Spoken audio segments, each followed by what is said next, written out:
Hey, everybody, welcome. Thanks for joining us today. My name is Mike Gibb. I run accountsrecovery.net, and I want to welcome you to today's webinar on how technological advances like voice AI are changing collections forever. If you were on yesterday's webinar, I think I mentioned this, but I once got into a debate with somebody taking my order at McDonald's whether a cheeseburger could ever go back to being a hamburger again if you took the cheese off. You know, unfortunately, I lost that argument, but it did teach me that once things are changed, they're likely changed forever. And I think that's the true impact that technology is having on collections. You think the industry is going to go back to index cards and rotary phones? Probably not. The industry has been changed forever by the likes of advancements in voice analytics and artificial intelligence. So today, in this webinar, which is being sponsored by Skit.ai, we've got a panel of experts here to share their insights into how advancements like voice AI have changed collections and what changes are on the horizon. As I mentioned, this webinar is being sponsored by Skit.ai, headquartered in New York City. Skit.ai is the accounts receivables industry's leading conversational voice AI company, enabling collection agencies to streamline and accelerate revenue recovery. Its compliant, configurable, and easy to deploy solution enables enterprises to automate nearly 1 million weekly consumer conversations. You can learn more by visiting them online at Skit.ai, or you can just click on the link I'm putting in the chat right now to visit their website. Excuse me. Let me introduce you to our panelists. First, we've got Amit Ambre, who is a Vice President of Customer Success and Delivery with Skit.ai. Also with us today is Brandon Huisman, who joined the state collection team in March of 2022. He's been in the industry for 13 years, specializing in data and analytics. Previously, he worked with CBE Group, Locate Smarter, and Convergent. Kalnins joined the Stark Collection Agency in 2010, working part-time as a collector while he was a student at the University of Wisconsin-Madison. After graduating in 2012, he joined the Stark team full-time. He now serves as Stark's Chief Operating Officer and Director of Compliance and oversees all aspects of Stark's operations, including compliance, strategic analysis, workflow design, and client outreach. John Kelan's no stranger to managing technology systems in the ARM industry. He currently serves in the role as Vice President of Collection Operations and Strategy at Resident Interface. In his current position, John's responsible for managing collection operations as well as the company's comprehensive digital technology, including, but not limited to, all email, SMS, chat, and chatbot channels. Jeremy Mapes is the founder and president of Mapes Consulting, which is one of the very few vendors previously endorsed by ACA International as a preferred vendor and is a senior executive to Agent Z. Jeremy's got close to 30 years in the ARM industry and has successfully been head of operations and technology for companies in the industry from large to small, and has consulted to and supported well over 100 collection agencies, creditors, and vendors on information technology, automation, telephony, operations, and information security. Alec Tilley is the Senior Vice President of Innovation at Goal Solutions, where he drives new initiatives that leverage technology to streamline operations and improve the company's client and borrower experiences. Prior to joining Goal Solutions, Alec had extensive financial services experience working for both debt owners and servicers. From a functional perspective, Alec held roles managing large call center operations, managing vendors and servicers, product and project management, analysis and forecasting, and strategic planning. His background also includes experience consulting for multiple firms in financial services, insurance, and other industries. Our format for today's event is going to be a panel discussion, but this, of course, we will be accepting questions and comments from those of you watching us live. If you're watching us live, you can submit comments either through the chat or through the Q&A, whichever is more convenient for you. I will remind everybody that if you do use the Q&A, there is the option to submit questions or comments anonymously. So if you are worried about having your name associated with a particular submission, just click the anonymous button and anything that you send to us is sent without your name or any other information. Excuse me again. All right, let's jump into our conversation. So the first thing I want to do is maybe just go around the panel and talk about how you've seen artificial intelligence change the way that debts are being collected. John, I told you you signed on last, so I'm going to make you go first. So why don't you kick us off? Sure. So basically, as you know, there's some technology in there for scoring. That's definitely something new to the market. A lot of times we've used propensity or credit-based scoring models. So there's been a couple of new vendors and technology coming into the market that are offering AI scoring. So that's definitely new, kind of changing the way that we look at things on more of a real time and, overall activity per day, as well as just more natural flowing conversations in the collection space with technology. An IVR is typically decision tree, program responses with pre-recorded scripting, where a bot can react more naturally to a conversation that's taking place with a consumer like an agent would. So that's kind of changing the way that, the consumers are receiving those calls and how they're handling the call flows within those types of accounts. Excellent. Thanks. Brandon, what's your state or sort of report on how you've seen AI impact how debts are collected? Yeah, similar to John, I think both on the scoring and on the IVA front. I mean, one thing we've really seen is with the IVA front is putting self-service on the forefront, but yet offering that smart call routing back to the call center, where it's needed. So rather than clogging up those inbound lines, it allows the patient or the caller to really navigate and really, like I said, self-serve and hopefully prevent a phone call to the call center. Excellent. Thanks, Nate. Similar to those guys, in addition to we've seen benefits on the outbound side, trying to shift more away from a mass dialing for dollars type of approach to shift more towards an inbound focus. So, letting the IVA handle the bulk of the conversations and pre-screen interest for resolution, especially on low scored accounts, so that the agents can shift more towards helping the people that want to be helped and just have a much more effective and efficient workflow in general. We're also seeing benefits a little bit less directly operationally, but also just in the way the collection departments are being managed. So things like using transcription tools to create meeting minutes and direct takeaways to take stakeholders in different departments, or even generating like SOPs and things like that via Loom and screen recorders, where you can dictate exactly what you're doing and have that transcribed into something that essentially serves as a ready-made SOP to make our processes more repeatable and easily trainable. Excellent. Thanks. Alec, you're up. Yeah, I mean, I think everybody's covered most of the things. The voice IVR and driving self-service is a huge priority. But also, AI is popping up in things like quality evaluation of phone calls, or understanding what types of calls you're getting with customer sentiment and other kind of keyword analysis. And then I would say also just in terms of taking that, understanding what's happening on the call, and creating automated notes and things like that as well. So a lot of different pieces of how AI can help, in the whole process. Excellent. Thanks, Jeremy. You work with a bunch of different companies and have for a number of years now. So I'm guessing you've got a pretty good perspective on what you've seen in terms of how companies are adopting and really kind of deploying AI solutions. What can you share? Well, and obviously going last, a lot of it's been covered, but things are coming up in all areas. So everything from collection sales to the collection floor, we've got AI handling more things now than a year ago, and it's amazed me how quick these services popped up. There was a couple of voice services that started about a year or two ago.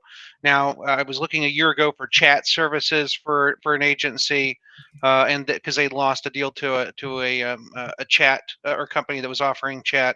Now you've got all kinds of AI chats popping up, and it's going from SMS over to chats coming off of the website to now we're seeing multiple media types of chats that are AI, and so it doesn't matter where they're coming in from, a WhatsApp or whatever the originating media type or application might be, that they're all coming in and being worked through an AI process back into the hub. So it's getting interesting as it goes, and I think it's rapidly developing at a point where it was 2 years a year, and now every so many months I could go out there and Google right now and you'd find easily 25, 30 different types of AI groups, not all necessarily in the collection industry, but there's just so many opportunities to advance out there.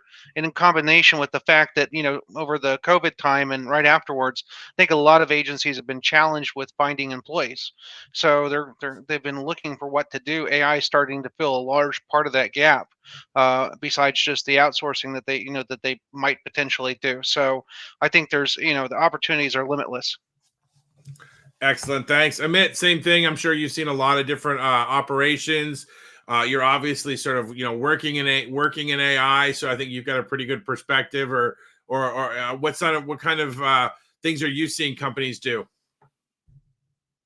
You're on mute.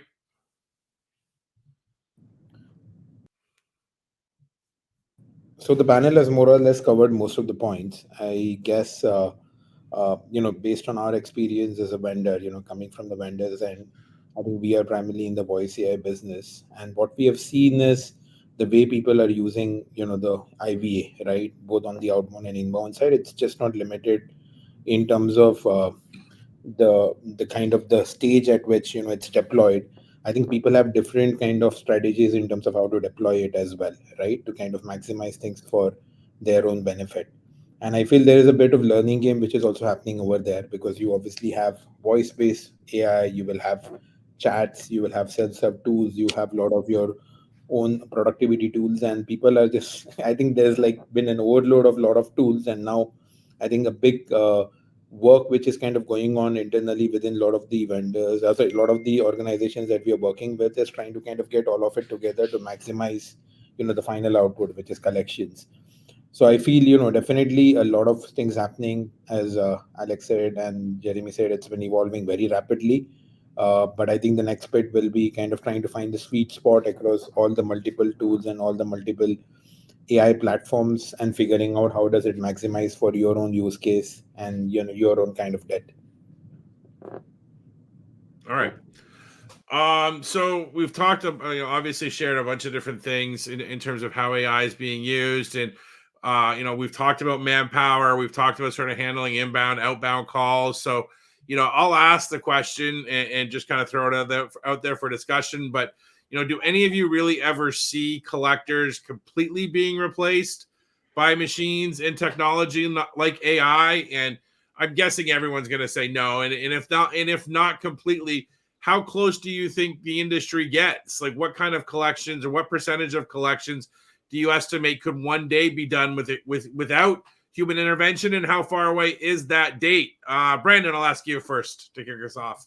Yeah, good question. I mean, I definitely don't think we'll ever be able to get to 100% reliance on AI, but I think definitely 80-90% I could see feasible. And I think, Jeremy, you mentioned it, even looking at right now versus a year from now, or a year ago today, how much is in this industry that wasn't before. So I mean, it's evolving constantly. It's there's more vendors out there, the price points are coming down, it's easier for companies like us to get these types of technologies in place. But I don't know that we're ever going to get, if we can manage 80% of our business with AI, I think that's a huge win for the industry. But I think there will always be a place for the reps themselves in our business. Yeah, I'll jump in. It's funny that you say 80%. That's the rough target line that I had kind of pegged to arbitrarily, but I think that's a good place to get. I agree. I don't think we'll ever fully replace humans doing the job, nor should we. I think we would be foolish to not account for consumer preference, and there will always be consumers that prefer to deal face to face or directly with a person. I also think that there's the disaster recovery redundancy factor to consider. A lot of the clients we work with expect us to have redundant providers, and if we were to somehow have all of our eggs in the IVA basket, so to speak, that would probably not be acceptable on our client's end. And at the end of the day, too, I still think that skilled labor is a precious resource, and one that we can use to differentiate the quality of the services we can provide. So we tend to view IVAs and bots as more something that we can use to scale our services without adding additional staff, and lean more in on developing the skill sets and retaining the staff that we do have. Yeah, I'd agree with that. Like, if you look at the amount percentage of consumers who want to engage digitally kind of helps you to get you a rough idea of, how much of those are going to be willing to openly accept technology. And for us, like when we look at certain stats, we see typically about 85% want digital follow-ups, text, email, chat. And so the key piece of that is how much of that percentage could actually be done by a bot in common responses, or understanding, what's coming in to recognize and make recommendations of what to proceed into the next, version of whatever that looks like. But I think for, Nate, you kind of hit it on the head. Like if you listen to a lot of the big companies that are really big in AI, and, they obviously clearly have a big budget set aside to develop this type of technology. It's more about the cohesivity. It's about being able to blend the human element along with the automation of AI elements. So it's the consumer journey, really allowing them to choose when and how they want to interact with a bot or some form of digital versus an agent mouse. So I don't think we, like you said, really want to ever go away fully. Obviously, clearly redundancy. There's breakdowns in processes all the time, but I foresee a very large percentage of it being done, systematically through AI or through a bot or some form of digital channel. And technology will only progress that even further as the new generations grow up with this technology. It's just the number one channel for them. Snail mail and things like that for my son. He's going to be 21. He doesn't ever send any kind of mail. I don't even recall him actually sending out mail. He'll send out blasts and things of that nature. So he's never grown up with that channel. For him, he loves chat. He loves, bots, things of that nature. But that's what he grew up with. So I foresee that happening more and more in the near future.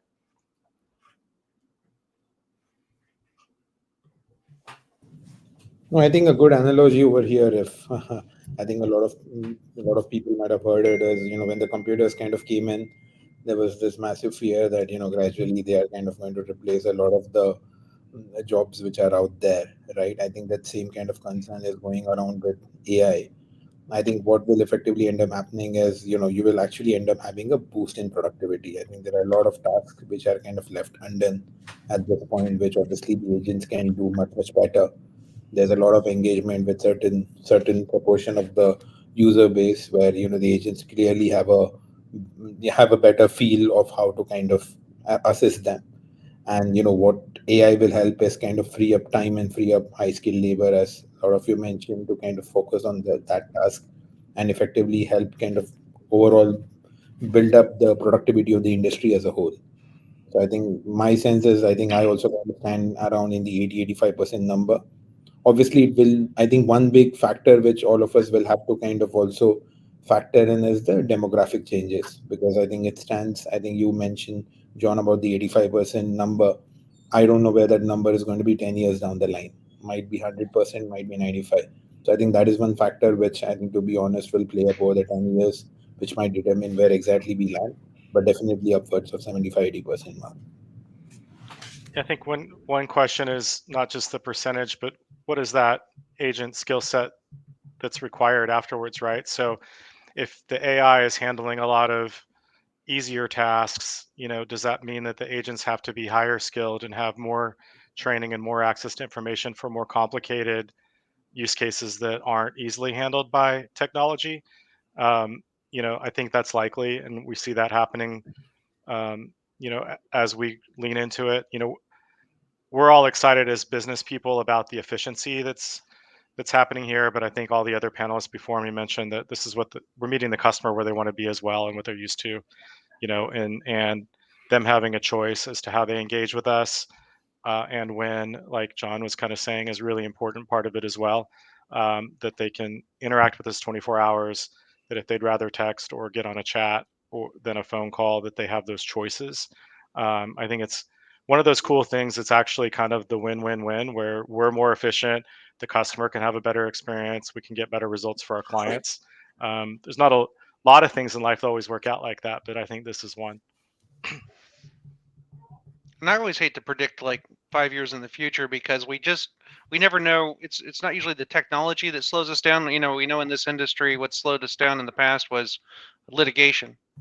So as long as litigation stays calm, and the feds or the states don't try to serve up some type of blockage to where we're going, which is, it's great we're finally able to start using more than just a phone call and more than just a letter.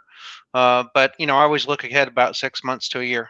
we'll use it for as long as we can. It reminds me back in the days, back in 2005, when we had basically like a design team in Orlando, which was about a group of, we got it down to about a group of 20 agents, and then we would build up a group of 500 agents in India that were trained from the group breaking it in the States. I think it kind of works the same with technology. You'll build up the call schema with the small group that's there to handle the hard calls and set up the next deployment of what the services may be, because the services may change over time besides just standard receivables. But it's amazing what we're doing with what we have right now, because I challenge anybody out there that hasn't touched AI that they know of, because it's everywhere. But if they want to just see how intuitive AI is today, go out and get something like Read AI. I was just on a call the other day, and it didn't attach to me because it's a free service. It's a free service to test, Read.ai. And we had a meeting. One of my clients and I had a meeting, and it popped in the meeting with us. We were on Microsoft Teams, and it took down the meeting. It was like a meeting secretary. We got done, and I sent a copy out to my clients to say, look at this. And not only did it, take a recording, but it also summarized, gave topics, gave action items, gave key questions, or took down key questions that we had in the meeting. And it was amazing how intuitive it was, this artificial intelligence being able to figure these things out. I don't think I could have had somebody in an outsourced country take as good a notes as it did. And the clients were flabbergasted. They said, oh my goodness, it's how far away is the Terminator, because it's just so intuitive.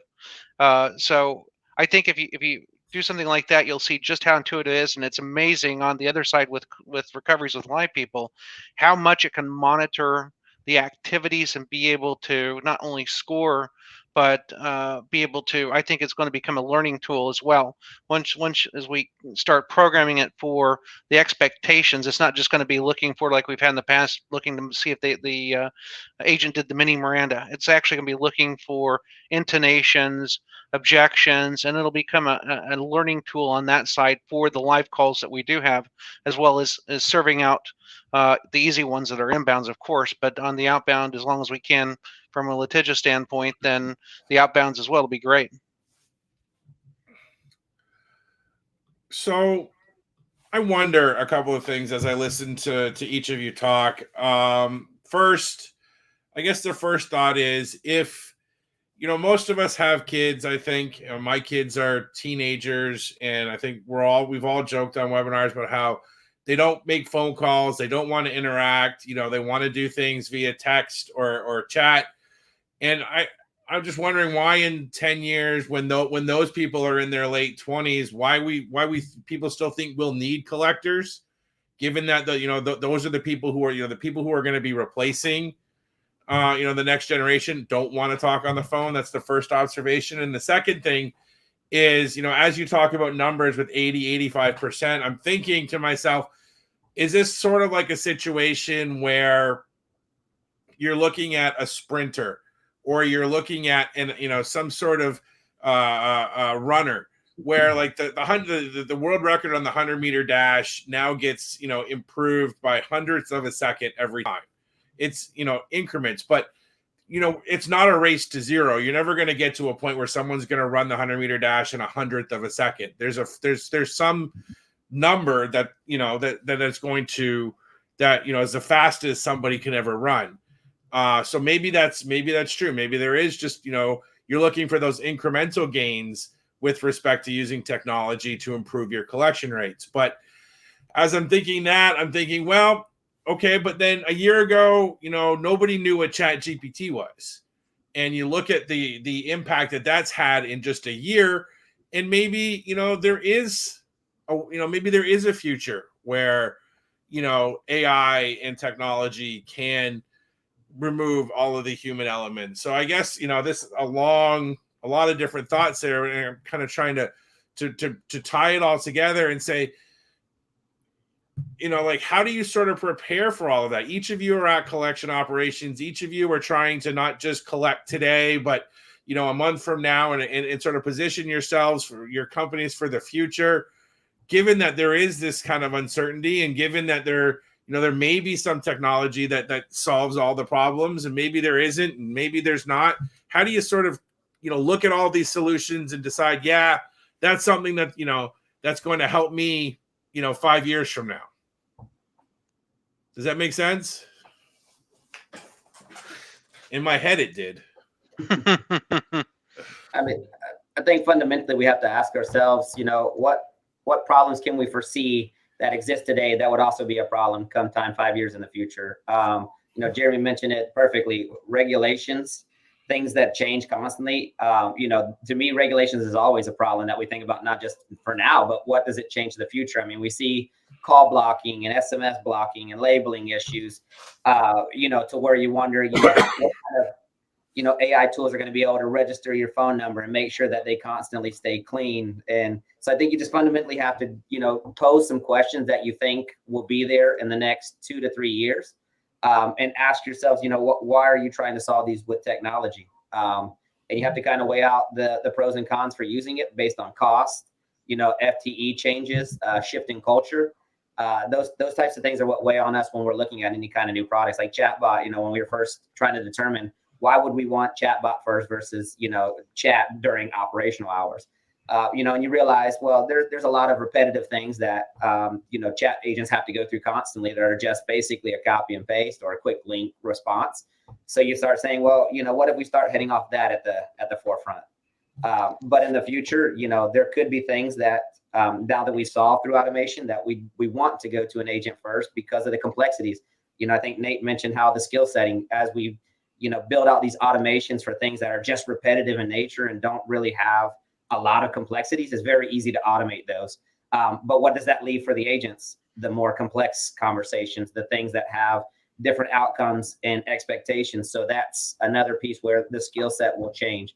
So I think you just kind of have to ask yourself, the problems that you think will still exist in 2 to 3 years, what technology can you bring on today that you can evolve over that next period to hopefully help you combat what might still be there in the near future. Yeah, and there's things we go ahead. Go ahead, Jeremy. I was just going to say that there's some things we can't anticipate, because if I look back to, say, 2005, everybody was excited about what they could do with reports, how they can connect data, and then you get to 2010, 2015, and everybody's excited about how they can connect data online, not necessarily for collections directly, but how they can utilize the online data to bring it in. What you do doesn't change so much as the tools you use. If I look to the sales side today, some of the tools they're using for just generating lead lists to find the next clients as they change industry. Sometimes we worry in 5 years, are we going to even have medical collections at all? So people are out there figuring what the next potential clients are going to be. Lead lists used to be generated by people holding onto these lists of inventory all the time and passing them around. Now a lot of it's scraped directly real time off the internet. If you go to something like a Seamless.ai, it gets the data from all these different data sources and gives it to you back almost instantly.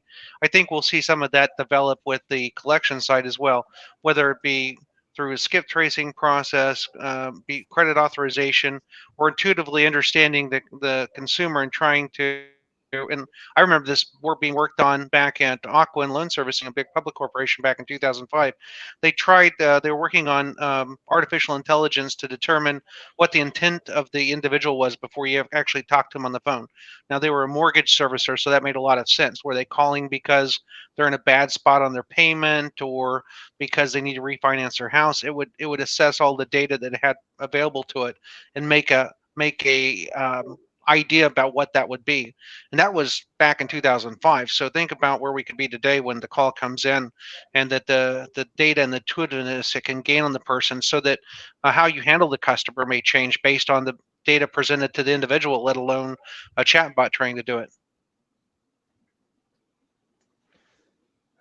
Yeah, well said, Jeremy and John before. And Mike, I like your 100-meter sprint analogy. The question I ask myself is whether it matters if we're in a race to 0 seconds for a 100-meter sprint or a race to 9 seconds. Either way, we're in a race to be more efficient. And we know to some degree, barring sweeping regulatory changes, that AI is going to be part of the future. So to me, it's less of, should we wait till we're close to the 0 second margin or when we're close to the 9 second margin, but to actively work on it, understanding it and using it where it's applicable for our agencies. So if you try to wait until the perfect solution exists, one, you might be left behind, and two, when it presents itself, you may be so knowledge deficient because it's just so overwhelming. There's so much to bring on that you're not in a good position to bring it on and use its full capabilities responsibly. So for us, it's more on constant progress and really understanding how this works and tailoring in how we can use it for our use cases, knowing that we're in that pursuit, the theoretical pursuit of perfection down the road. If I were to start a collection agency today and not hire a human collector, I'm only relying on technology, I'm only relying on digital to collect my debts, how well do you think my collection operation would fare against yours today? Do you think I could do as well or close to as well as any of your operations are doing today? Or do you think today, where things are with technology, you would still be significantly ahead of my operation? There's a couple of angles to that. I'll go first because everyone's like, I don't know if I want to answer that.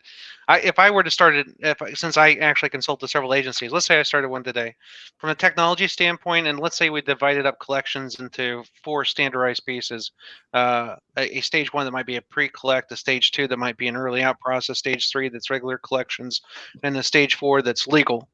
I think the first 2 stages you could compete very well on a lot of the things that could be done. When you get to stage 3, it would be a mix, and then stage 4, the litigious stage, there would be a great opportunity for automation and AI, but there would still be some human intervention involved. That would be the way I would, see it. Now, obviously, if you said I'm starting from today, there's obviously experience, wisdom, but if you hire somebody to develop that up, I think you could do a lot with AI that you could do with the normal collection agency today, and work around a lot of the not necessarily issues, but the daily HR problems they have. When we look at technology from our end in the first place, as IT and technology and knowledge staff for the collection and the receivables industry, everything that we actually do starts with, is it going to save me money or is it going to reduce my potential for being sued?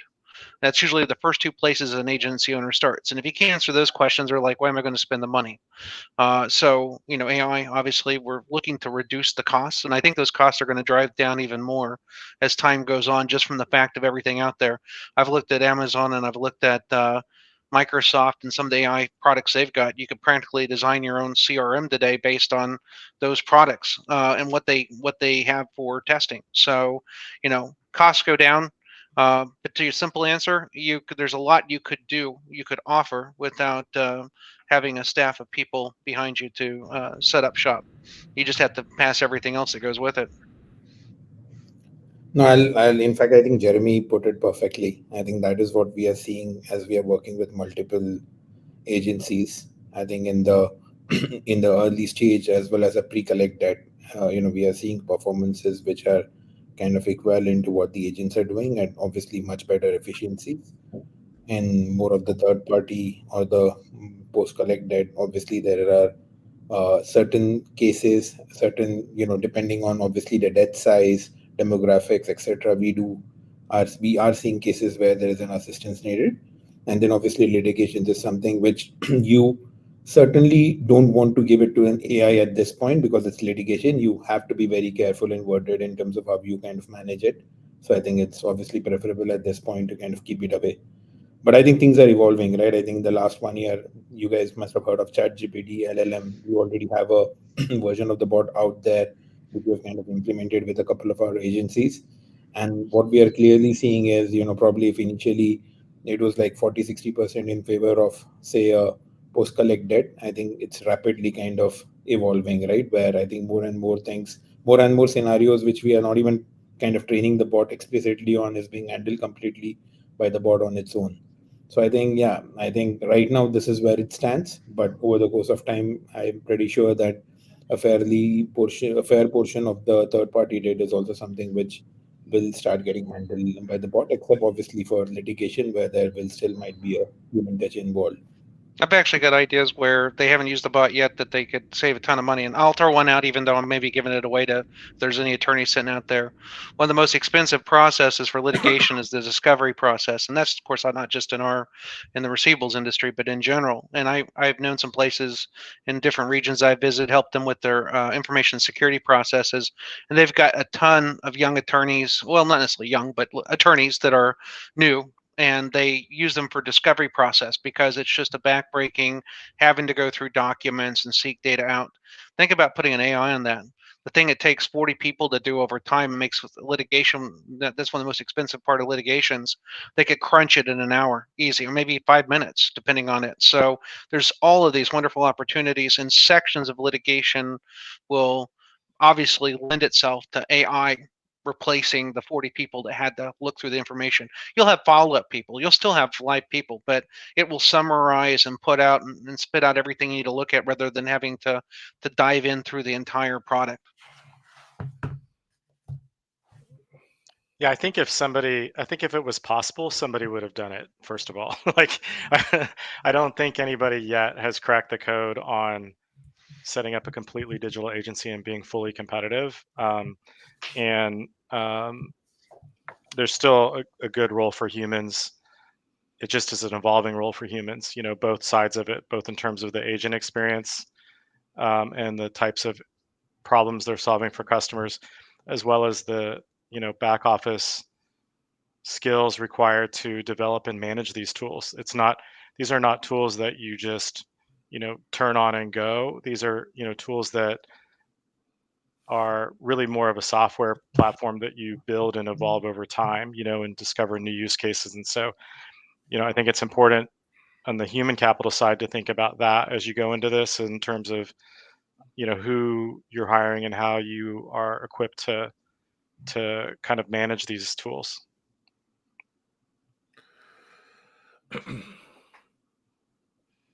We did have someone asked in the chat if anybody would be willing to share the technologies they're using and what percentage of their collections or efforts they represent. You don't necessarily have to get that specific if you're not comfortable doing so, but if there are AI technologies out there that you want to mention, or if you do want to sort of answer specifically to what you're doing, I'll give everyone anyone a chance to do that before we move on.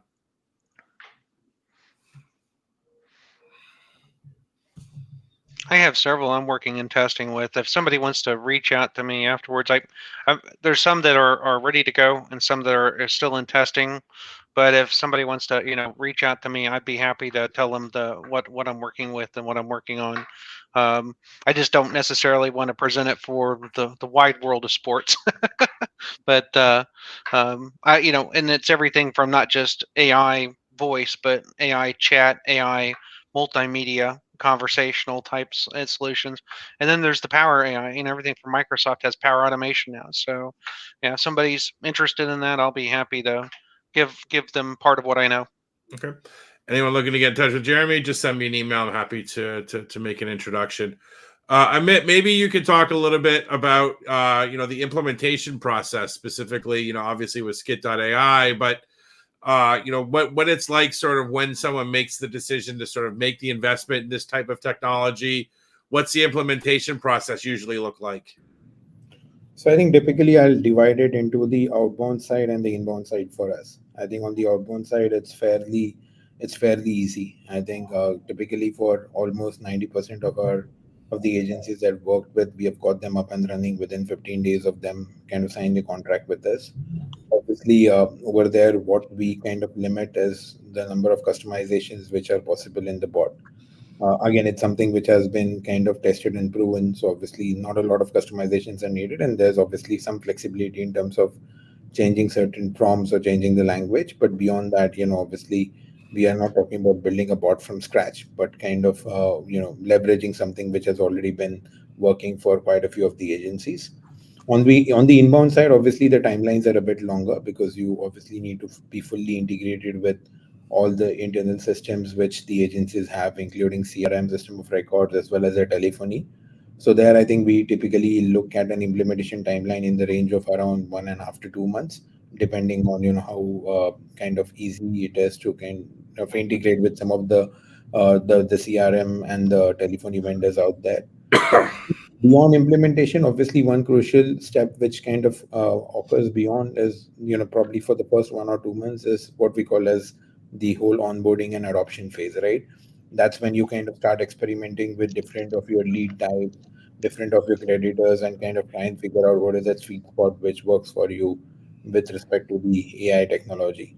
So my sense is, I think probably around 2 to 3 months is what we are looking typically for an agency to kind of start getting some of the benefits of completely using a bot. And while I'm clearly stating this from a voice AI angle, I think that's something which when I've spoken to some of the other vendors who are kind of doing AI at different parts of the cycle, I think it's kind of more or less in the same range. I think one crucial step, obviously, as I think Nate mentioned, it's not 100 meter sprint where you need to get down to zero. You need to kind of start early so that you build the competitive advantage. And I think that's where kind of getting something up and running and getting the implementation and adoption going on quickly helps, because there is also this whole training aspect of AI where it kind of reads on the data which you provided and kind of starts being much more customized and helpful for your scenarios. And that's where kind of accelerating and getting things sorted and getting things up and running faster do play a major role. Excellent. Thank you. 2 to 3 months is a lot of time, I guess, if I, in collection agency years or the sort of lifespan. So I think it must take a big commitment to go forward with something like that. Do you find that you kind of have to stop everything else that you're doing and focus on that for that length of time if you're kind of make that kind of purchase and make that kind of investment? Or can you do those implementations while you still got other projects or other investments that you've already made kind of working on at the same time? Some are no-brainers. Other ones take more time. And I'll use for an example, I've got several agencies using Skit.ai, and those are files out. They have models that they've pre-set up that can be used. So that's a very short time to live. That comes very quick. I know a lot of us in the industry, we like to see anything that we're testing, anything that's new, be out there for 6 months to a year, just because we don't want to be the first ones to get sued. And I think a lot of the voice AI solutions that are coming up now, they've been out there and testing 6 months a year, so you can trim that down. Usually a lot of the hurdles is the integration with the host software. What collection system are you on? Are you on one of those old systems that don't have REST API connections and you have to flat file everything back and forth? Or are you on something newer that your collection software partners taking an interest in, and they have REST API so that you can have real-time back and forth between the host system or CRM that you're working out of, and the API solutions you're looking to use? Yeah, I would say, it's not a stop everything and just do that situation, but you need to make sure you have it resourced. You can't just assume that you're just going to buy something and turn it on out of the box. And so, and I would, I think it's cool that you can do some stuff in 2 or 3 months, but I would view this as a car you're going to be driving for a long time, and have resources that are constantly pushing towards using these tools, more and more.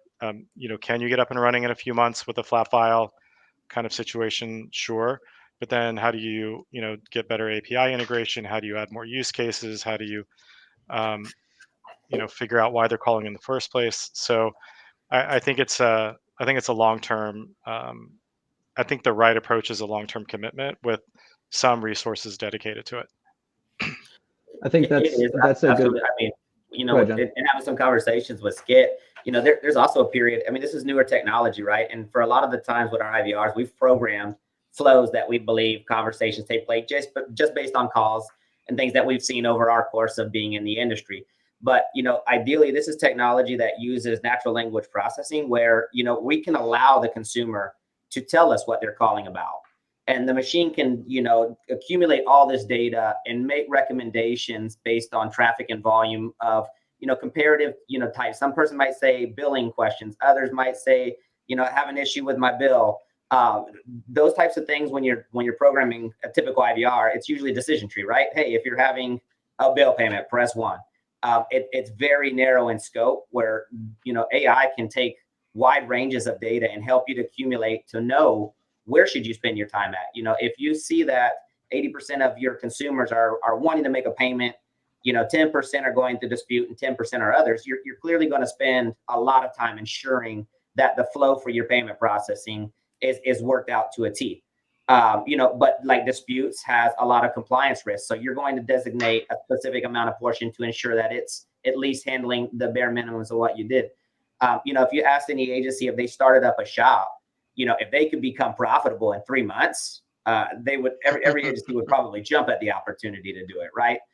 So 3 months for what could be the next 2 to 3 years of your company's growth and opportunity potential. That's the key piece. Like for us, we're looking at technology to be the pipeline. We want to be competitive, and FTE costs and now letter costs are typically the 2 most expensive ventures you do, right?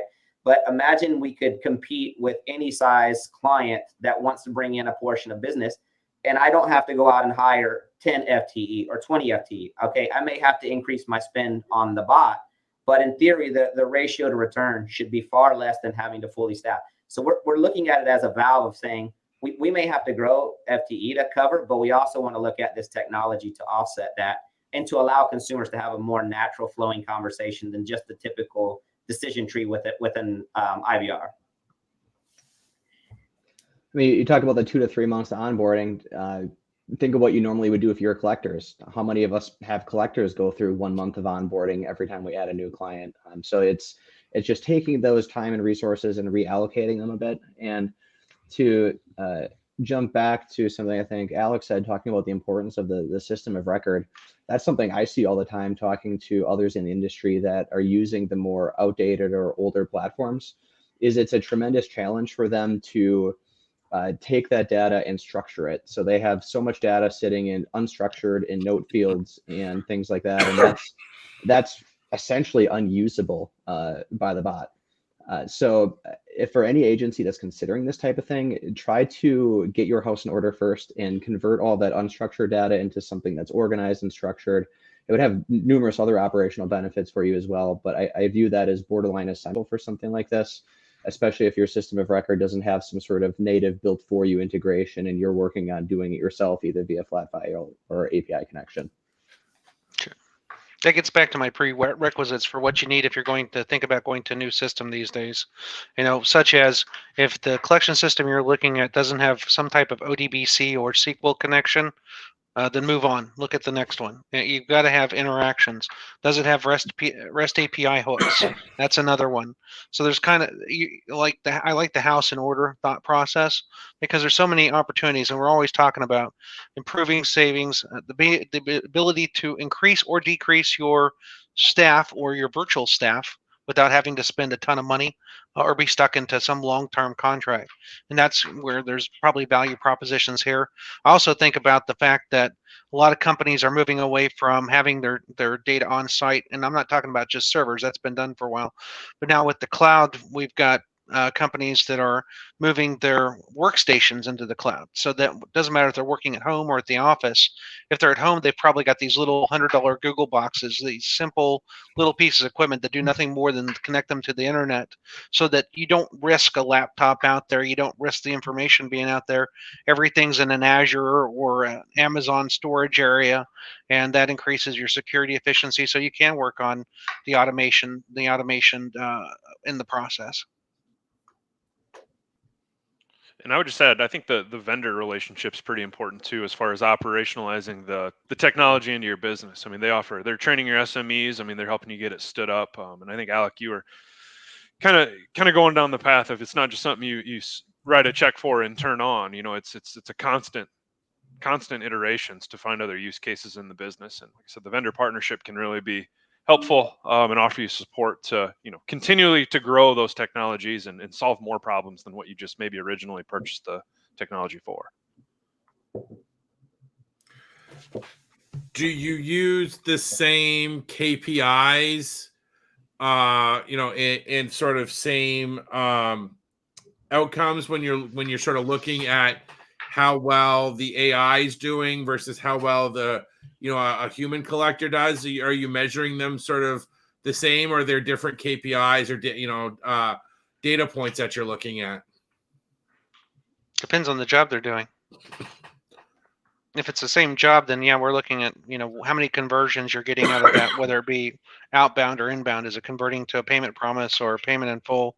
How many disputes are you getting? How many, if there's any negative outcomes, a lot of times we're finding, if you're doing the proper testing beforehand, it seems like what I found from several companies is the negative outcomes have seen real low. Of course, it's not going to get upset when somebody yells at it either. It's not, there is no bad hair day for it. So that's great. So we're really looking at conversions. Is it the right talk off? Is it handling the situations right?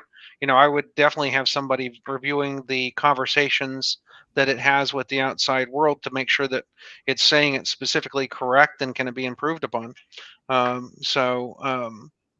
there, it can do most of the things a person can do, just the high level objective stuff that hasn't been trained to do.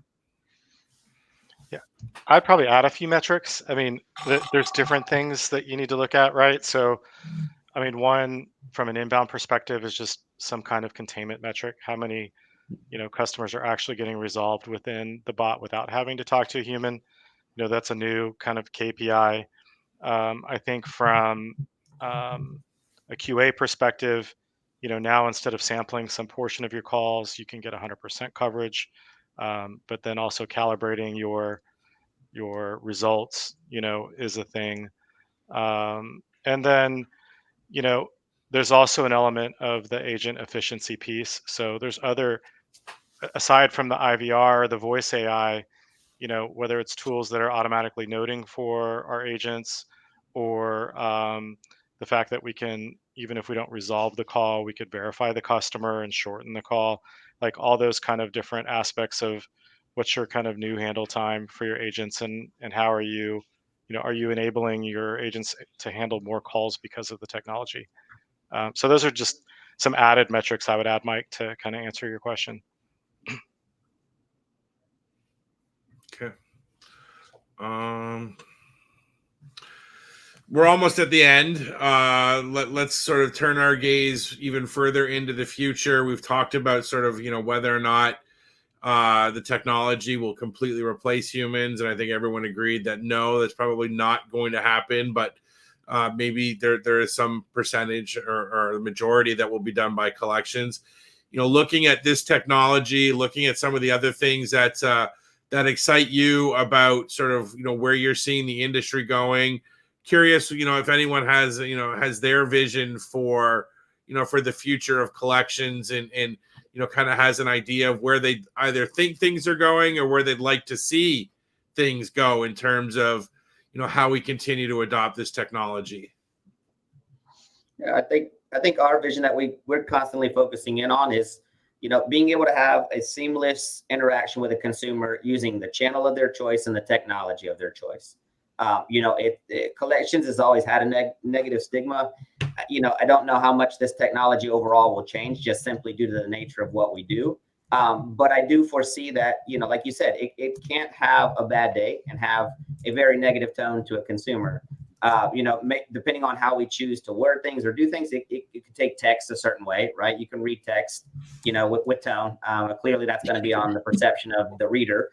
But, I think for us, we just want the consumer to be able to have 24/7, 365, any tool, any technology to allow them to resolve their debt with the simplest, least complicated process possible. And that's where we've seen technology change our side is a lot more consumers. When you look at like a portal where you used to have chatbot or didn't have chatbot, but you have chatbot now, and you look at the interactions of where they're going in these modules, and you see how much is actually saving the collector's time. When we heard frustrations of, man, I have to repeat this 20 times a day over and over again, and it's the same thing. Now they don't. So it's not just consumer facing, but it's also to take some of the repetitiveness or the stressfulness off the agents. And that's where technology, I think, is starting to take off and will only grow. Good points. And, we care about it from the agency perspective, but our accreditor clients care about this too. We see among our clients a tremendous interest in these same topics we're discussing here, and many of them have already deployed this type of thing themselves. So they're looking long and hard at it, and at some point it's going to become the expectation that this is table stakes. Having situations like this is table stakes, and creating those seamless interactions for consumers that John is talking about. That's just the baseline expectation and no longer a differentiating factor, where I suppose if it is a differentiating factor, it's because you're behind. No, I think just to add to it from a vendor perspective, I think Nate and John have kind of explained it very in a very detailed and kind of very smooth fashion. I think effectively at the end of the day, from a collection agency perspective, I think the three stakeholders are obviously your clients, the customers whom you are interacting with, and then you have your agents, right? So I think irrespective of whether with AI or without AI, we need to kind of ensure that, we are kind of, there's an alignment in terms of the results which we want to kind of achieve for all the three different stakeholders. So kind of ensure that, the agents are kind of working on the right productive task, ensuring that the creditors are getting, the creditors or the customers are getting kind of the best output possible. And then for the users, you are ensuring that they are not getting inconvenienced while they are kind of doing the interactions with the agency. And I feel from irrespective whether it's AI or any other technology, I think the whole perspective has to be how can things kind of work together to ensure that you make this experience as smooth and as easy for the stakeholders as possible. Yeah, I mean, I think one trend for at least me and where our situation is just going from kind of voice AI to more omni-channel, and thinking about some of the use cases in terms of, is it better for a customer to fill out a form instead of asking a bunch of questions via voice? Can we text them a link to our portal or a form? Like, there's a lot of ways that we can continue to improve what types of use cases are handled in which channels, not just the customer's choice of channel, but maybe even redirect depending on what the use case is through an experience. And then lastly, I would say we should all challenge ourselves, if customers are contacting us about issues, like, yeah, we can handle it more efficiency with AI and technology, but what's wrong upstream? What's wrong with our portal in the first place that they couldn't self-serve? And just kind of continually asking those kind of questions of looking at what the customer experience is on our portal and our websites, and how we can unblock what they're trying to do, so they don't even have to call us in the first place, whether they're talking to a bot or a person.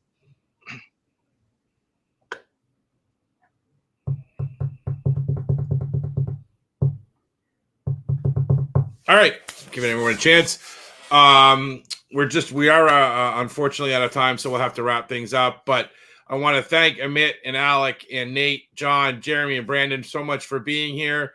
A lot of great ideas and important insights from each of you on how the industry is changing, because I think we can all agree it's changing, and it's changing fast, and trying to keep up is really difficult. So having opportunities like this to hear from people who are really sort of embracing technology and get their understanding of where they're thinking the industry is going is important. So on behalf of everybody who watched and listened, guys, I want to thank each of you so much for being here. Amit, I want to thank you and the team at Skit.ai for sponsoring today's webinar. Appreciate your support. To those of you watching us live, thank you. If you're watching a recording as well, thanks for being here today and spending some time with us. If you are watching us live, we're back tomorrow. We've got a webinar at 1 o'clock Eastern on structuring job interviews to identify the best collector candidate. So, if you're still hiring humans to collect, we've got a panel coming to talk about the best way to identify them during the interview and selection process. So if you haven't signed up for that yet, you can find a link on the events calendar at accountrecovery.net. So we hope to see you back for that at 1 o'clock Eastern tomorrow. Until then, enjoy the rest of your day, everybody. Thanks so much for being here, and we look forward to seeing everybody soon. Have a great day. Thank you. Thank you.